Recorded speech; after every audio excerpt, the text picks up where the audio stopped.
요한복음 12장 9절부터 19절까지 저희들 말씀 같이 보겠습니다. 제4복음서 64번째 시간입니다. 본문은 요한복음 12장 9절에서 19절까지 말씀 저희들 같이 나가도록 하겠습니다. 제가 본문 읽겠습니다. 유대인의 큰 무리가 예수께서 여기 계신 줄을 알고 오니 이는 예수만 보기 위함이 아니요 죽은 자 가운데서 살리신 나사로도 보려 함이로라. 대제사장들이 나사로까지 죽이려고 모의하니 나사로 때문에 많은 유대인이 가서 예수를 믿음이로라.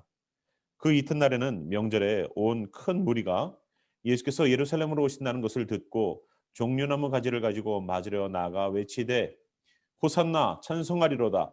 주의 이름으로 오시는 이 곧 이스라엘의 왕이시여 하더라. 예수는 한 어린 나귀를 보고 타시니 이는 기록된 바 시온에 따라 두려워하지 말라. 보라 너의 왕이 나귀 새끼를 타고 오신다 함과 같더라. 제자들은 처음에 이 일을 깨닫지 못하였다가 예수께서 영광을 얻으신 후에야 이것이 예수께 대하여 기록된 것임과 사람들이 예수께 이같이 한 것임이 생각났더라. 나사로를 무덤에서 불러내어 죽은 자 가운데서 살리실 때에 함께 있던 무리가 증언한지라. 이에 무리가 예수를 맞으면 이 표적 행하심을 들었음이로라. 바리새인들이 서로 말하되 볼지어다 너희 하는 일이 쓸데없다. 보라 온 세상이 그를 따르는도다 하니라. 아멘. 함께 우리 기도하고 시작하겠습니다. 주 하나님 오늘도 감사합니다. 허락하신 이 말씀들 우리의 자리가 어디에 있든지 함께 나누게 하심을 감사합니다. 우리의 시간과 우리의 공간이 함께 공유되지 못할지라도 하나님께서 허락하시는 이 모든 것들을 통하여 하나님의 일들이 일어나가고 하나님의 말씀들이 선포되게 하심을 감사합니다. 오늘도 주님의 말씀을 뜨겁게 역사해 주시옵소서. 감사하며 살아계신 예수님의 이름으로 기도하였습니다. 아멘. 저희들 12장으로 넘어오면서 예수님이 마지막 그 시간들을 준비해 가시는 모습들을 보게 되죠. 지난 시간에도 마찬가지지만 지난 시간에는 저희가 봤듯이 베다니에서 예수님이 잔치에 참여하셔서 그들과 함께 있었던 시간들을 가룟 유다가 보는 시선과 그리고 그 마리아가 예수님을 대했던 그 태도는 완전히 극명하게 달랐었습니다.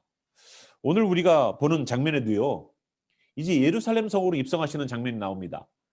예루살렘 성으로 입성하시는 이 장면을 통하여서 사람들은 이제 예수님이 곧 예루살렘 성에 입성하시면 모든 것들을 다 뒤집어 놓을 거라는 생각을 했어요.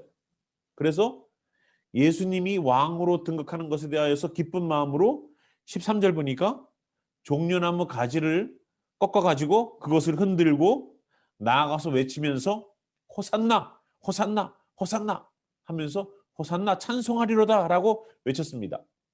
주의 이름으로 오시는 이는 곧 이스라엘의 왕이시여 하고 예수님을 환영하는 왕으로 초대하는 일들을 했습니다.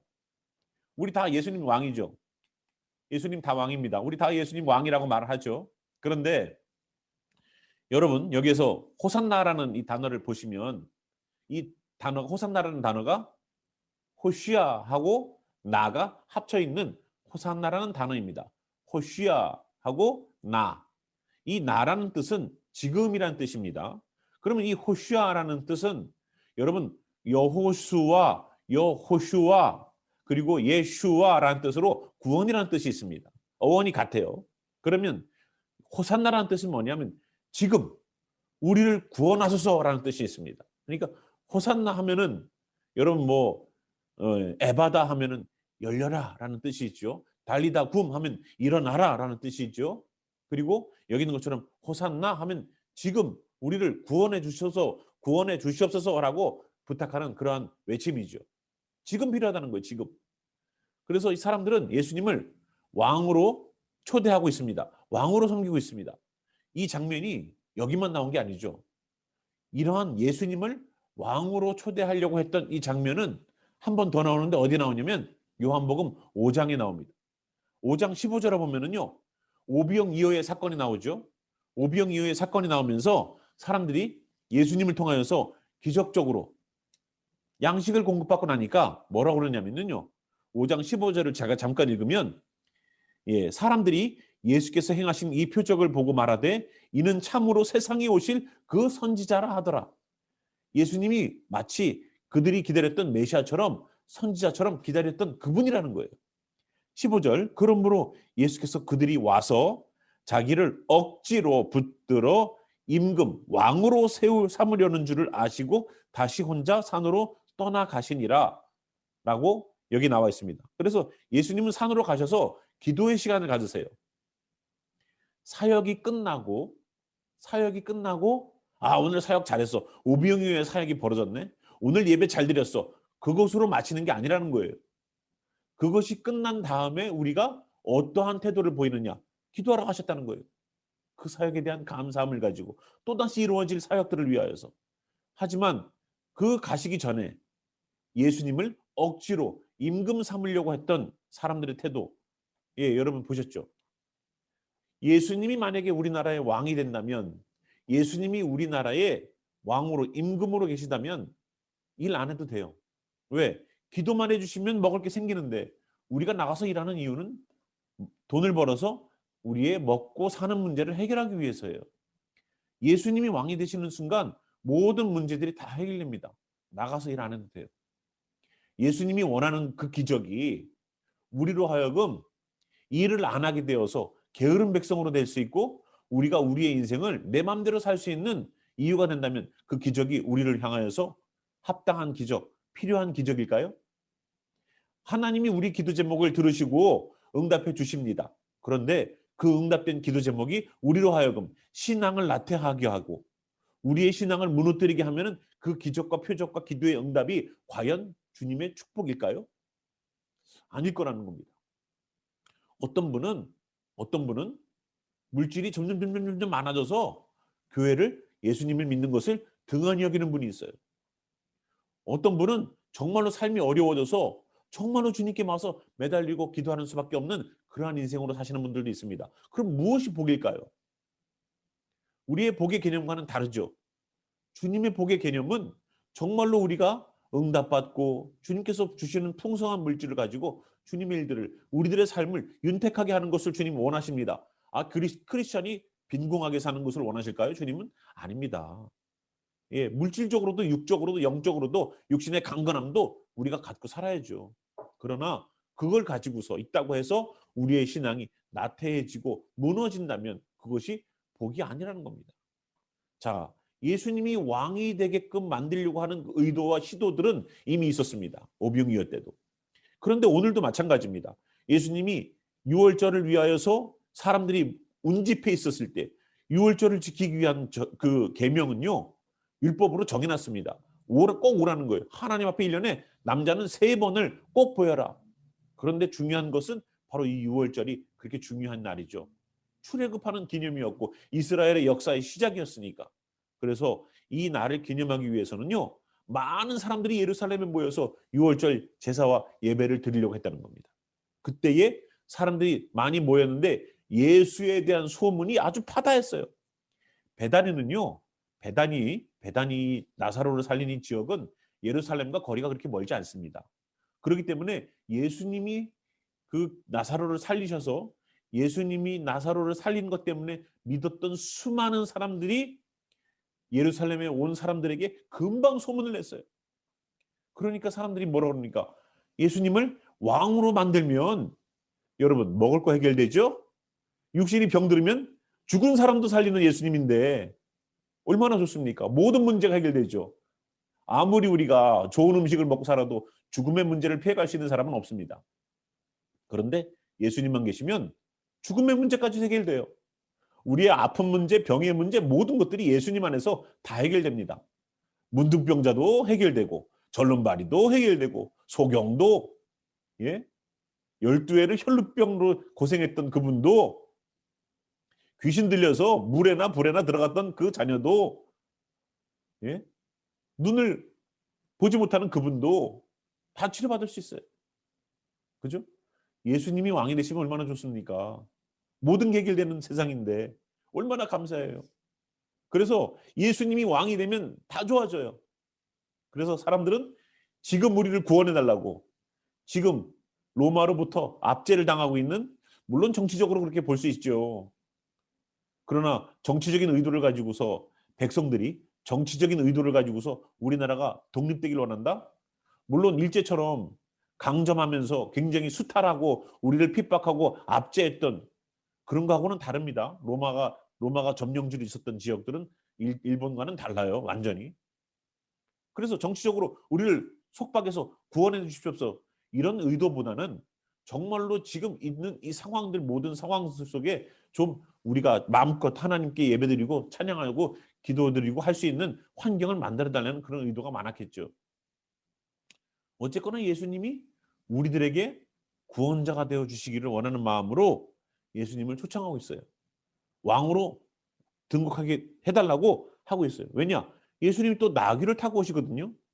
스가랴 9장 9절 보면은요, 예수님이 어린 나귀를 타고 들어오시는 것이 메시아가, 하나님께서 보내신 메시아가 등극하는 장면입니다. 그러니까요, 사람들은 예수님을 보면서 호산나라고 외칠만 하죠. 저희가 읽은 요한복음에는 종려나무 가지만을 흔들고 예수님을 환영한 것처럼 보이지만, 뭐 마태복음이나 이런 복음서에 보면은 뭐라고 그럽니까? 종려나무 가지를 흔들고, 왕을 환영하는 뜻이죠. 그리고 지금도 마찬가지지만 그 환영하는 이스라엘의 어떤 그 깃발들에는 종려나무 가지들의 모습들이 나옵니다. 이스라엘을 상징하는 그런 거죠. 그러니까 왕으로 환영하면서 다른 복음서에서는 자기의 겉옷을 벗어서 예수님이 가시는 길에 깔았다라고 말합니다. 겉옷을 벗으면요, 속옷이에요. 속옷을 입고 있을지라도 예수님을 환영하는 것이 얼마나 기쁜 일인지, 자기의 속옷이 드러나도 겉옷을 벗어서 예수님께서 가시는 그 나귀가 밟고 가는 그 길에 마치 내가 양탄자는 깔아드릴 수는 없어도, 예수님을 위하여서 특별하게 내가 준비한 것은 없어도 내가 가지고 있는 최대한의 것을 주님을 위해 드립니다라는 자기의 겉옷을 벗어서 예수님에게 길에 까는 그 놀라운 헌신도 보였습니다. 그런데 그것이 누구의 이익을 위해서예요? 자기들의 이익을, 우리의 이익을 위해서요. 호산나라고 환영을 하고 예수님을 이스라엘의 왕이시여 메시아이시여, 다 맞는 말이에요. 다 맞는 말이에요. 여기 예배드리시는 분 중에서 예수님이 주님이 아니신 분이 없습니다. 우리의 모든 입술이 예수님은 주님이십니다, 예수님은 왕이십니다, 예수님은 그러십니다 라고 다 얘기해. 그죠? 그런데 정말로 여기 있는 사람들과 다른 사람이 한 명 있어요. 누구냐면요, 바로 나사로입니다. 나사로는 죽음을 경험하고 주님께서 살리신 그 사람이죠. 그런데 오늘 읽은 본문에 보니까 10절에 나사로 때문에 많은 사람들이 예수님을 믿으니까요, 대제사장들이 뭐라고 계획을 하냐면 예수님만 죽이려고 하는 것이 아니라 나사로까지 죽이려고 모의했다는 겁니다. 다른 많은 사람들은 예수님을 왕으로 등극시켜서 그 나라가 평안하고 그 나라가 이젠 독립도 하고 그 나라가 하나님의 나라로 정말로 하나님께서 보내신 메시아가 등극하는 그 놀라운, 구약에서 말씀하셨던 그분이 이제 오셔서 우리에게 메시아가 되어주시는 그 하나님께서 온전히 통치하시는 강력한 나라가 되기를 원했는데, 예수님의 살리신 그 사람은 죽음을 경험할 판이에요. 우리는, 여기 있는 많은 사람들은요, 자신들의 이익을 위하여서 예수님을 왕으로 섬겼지만, 나사로는 예수님과 함께 있었다는 이유만으로, 예수님께서 살리셨다는 이유만으로 또다시 죽임을 당할 수 있는 그러한 자리에 있습니다. 예수님의 왕되심과 예수님의 주님 되심은요, 우리의 이익을 채워주기 위한 수단이 아니라 예수님을 위하여서 죽을 수도 있는 자리에 내몰려 줄 수 있다는 것을 우리는 알아야 돼요. 예수님 때문에 이득을 얻을 수 있는, 예수님 때문에 응답을 받을 수 있는, 예수님 때문에 해결받을 수 있는 일들을 위하여서 예수님을 초청하는 자리가 아니라 예수님 때문에 죽음의 자리에 내몰릴 수도 있는 것이 바로 하나님의 사람들이에요. 예수님 때문에 베드로는 예수님이 잡혀가셨던 밤에 당신도 예수님과 함께 있었던, 저기 있는 저 사람과 함께 있었던 사람 아닙니까? 베드로는 부인했어요. 왜? 그 일 때문에 내가 불이익을 당할 수 있으니까. 예수님처럼 잡혀갈 수도 있으니까.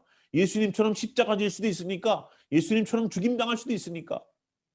예수님을 부인했던 베드로를 볼 수 있습니다. 우리는 철저하게 주님을 지금도요. 주님께서 우리에게 이득이 되기 때문에 따르시는 그러한 케이스들이 너무나도 많아요. 주님이 나에게 이득이 되기 때문에 주님을 따르는 케이스. 아니면 진짜로 예수님 때문에 내가 죽음의 자리에 내몰려도 주님을 따를 수 있는 사람으로 가는 그 사람. 그게 바로 진정한 제자들이에요.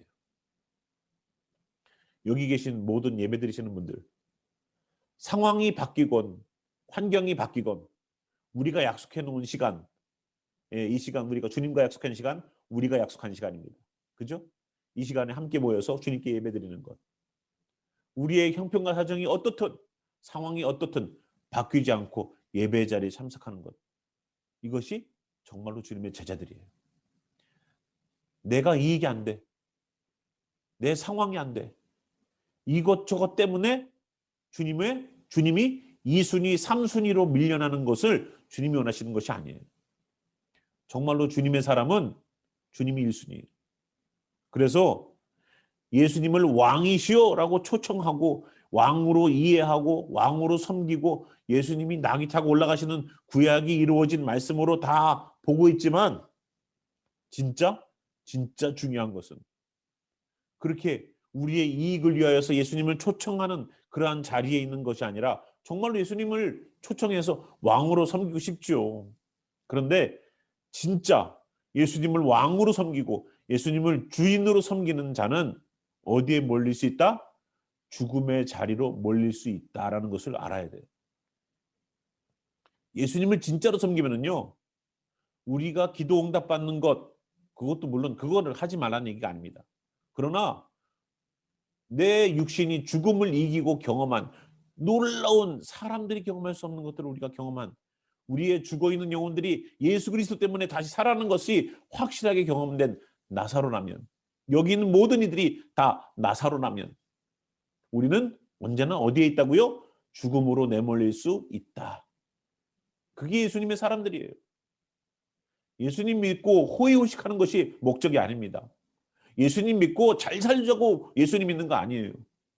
그렇게 예수님을 왕으로 섬긴다면 우리는 착각하고 있는 겁니다. 왜? 우리의 이익이, 우리의 기도 제목이 우리가 주님께 아뢰던 것이 응답되지 않으면 주님 언제나 우리는 주님을 쉽게 내동댕이 칠 수 있어요. 지금 이 6월절 시작하기 불과 이제 뭐 한 며칠 남았겠죠? 한 3, 4일 남았을 겁니다.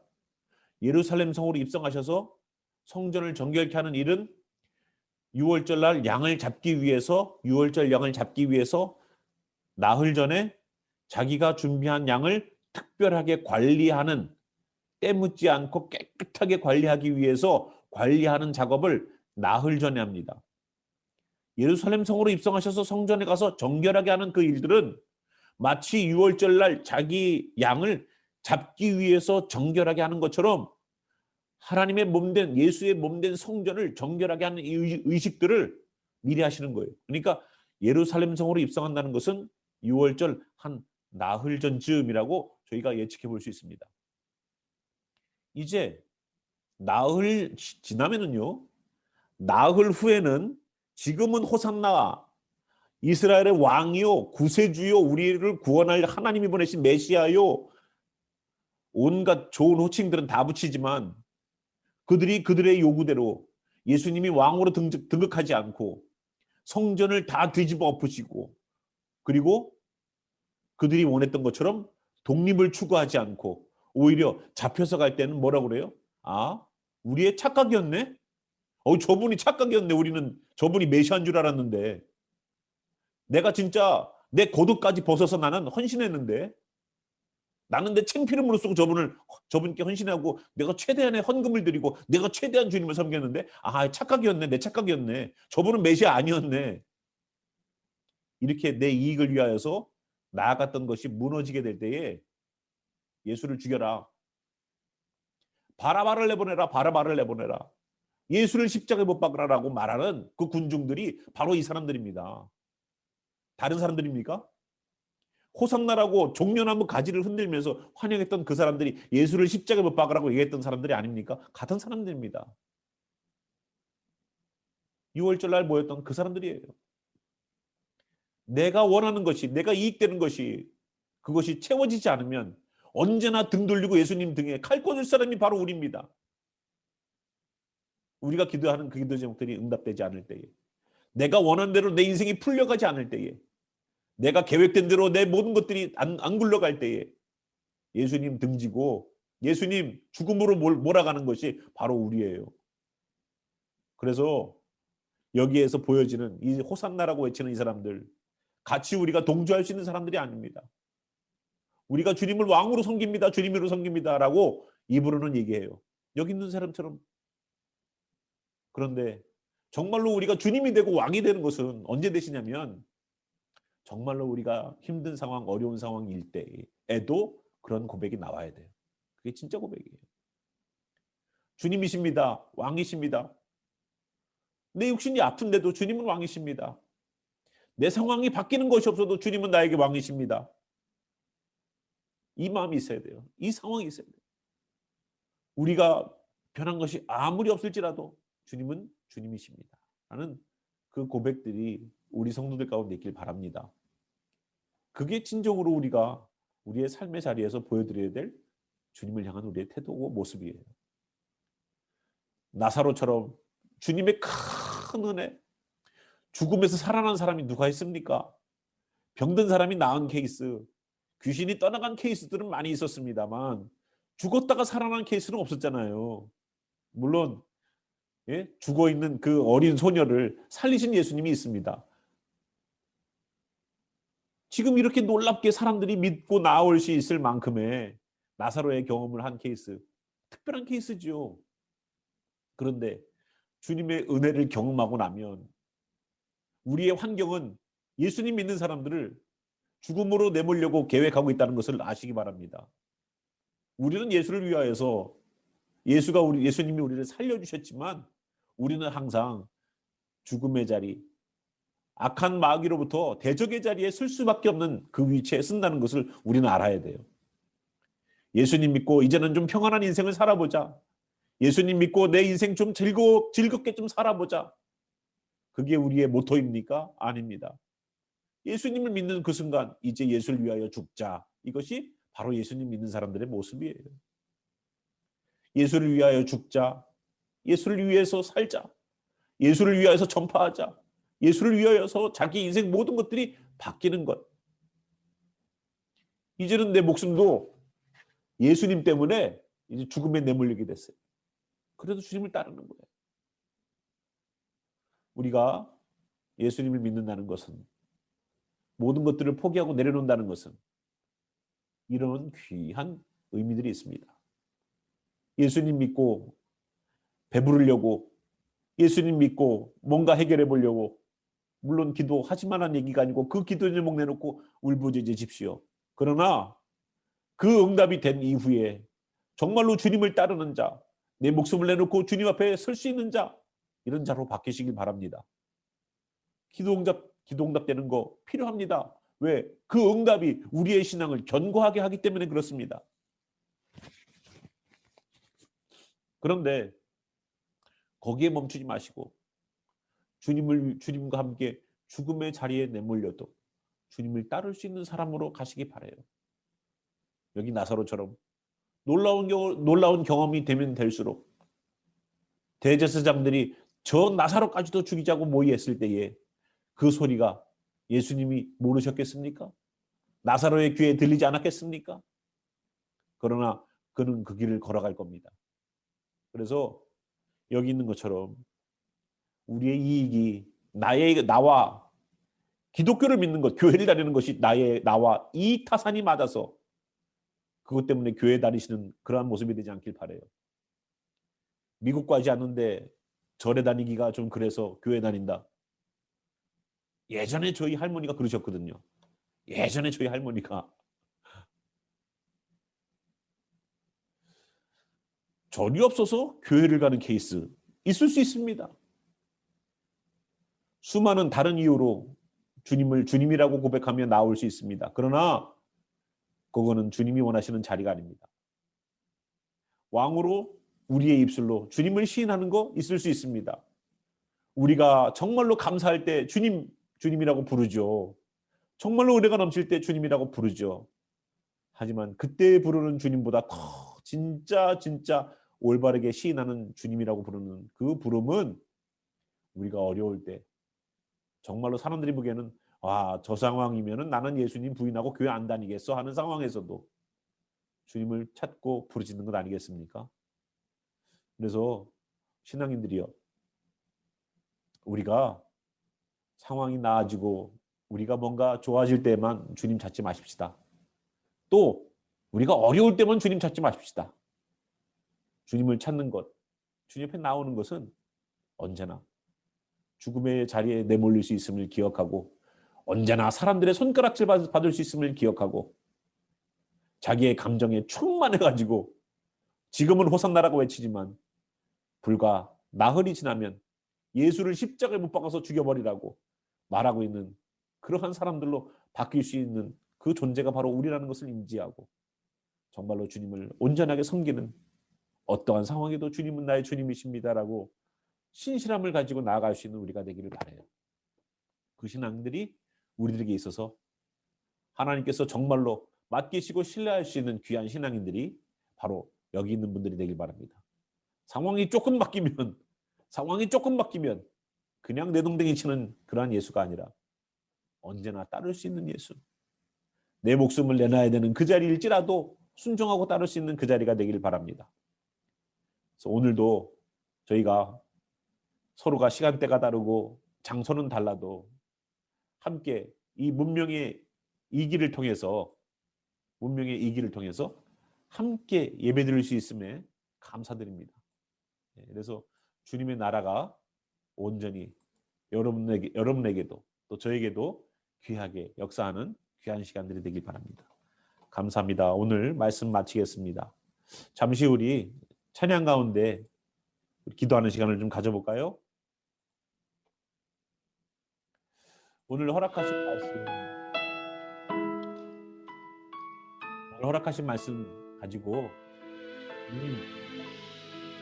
나도 예수님을 주님이라고 환영하고 환영하는데 과연 내가 용답되지 않을 때도 그렇게 고백할 수 있을까요? 주님, 다른 사람들은 다 그래도 우리는 주님을 신뢰하는 그 자리에 서겠습니다라고 말할 수 있을까요? 이게 우리들의 모습을 돌아보면서 이걸 기도하기 바랍니다. 기도하겠습니다.